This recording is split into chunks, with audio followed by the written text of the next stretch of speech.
Greater Hyderabad ఎన్నికల్లో MLC ex officio ఓట్లపై హైకోర్టులో విచారణ కొనసాగింది.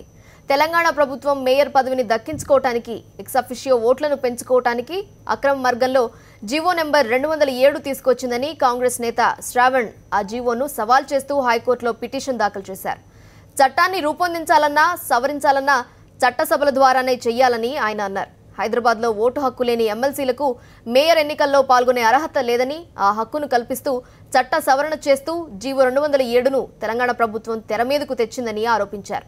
రాష్ట్ర పునర్విభజన చట్టం ప్రకారం కొత్తగా ఏర్పడ్డ రాష్ట్రానికి 2 సంవత్సరాల్లో ఒక్కసారి మాత్రమే చట్ట సవరణ చేసే వీలుంటుందని కోర్టుకు తెలిపారు.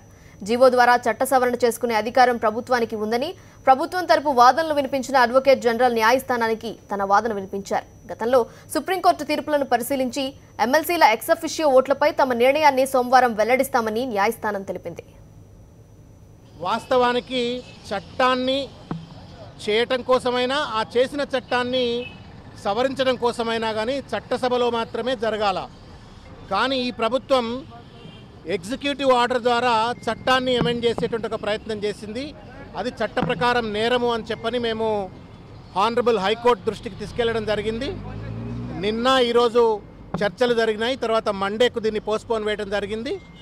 ఇది సబ్జుడైజ్ మ్యాటర్ కాబట్టి తప్పనిసరిగా విస్తృత స్థాయిలో చర్చ చేసిన తర్వాత నిర్ణయం తీసుకుంటామని చెప్పని జడ్జి చెప్పడం జరిగింది.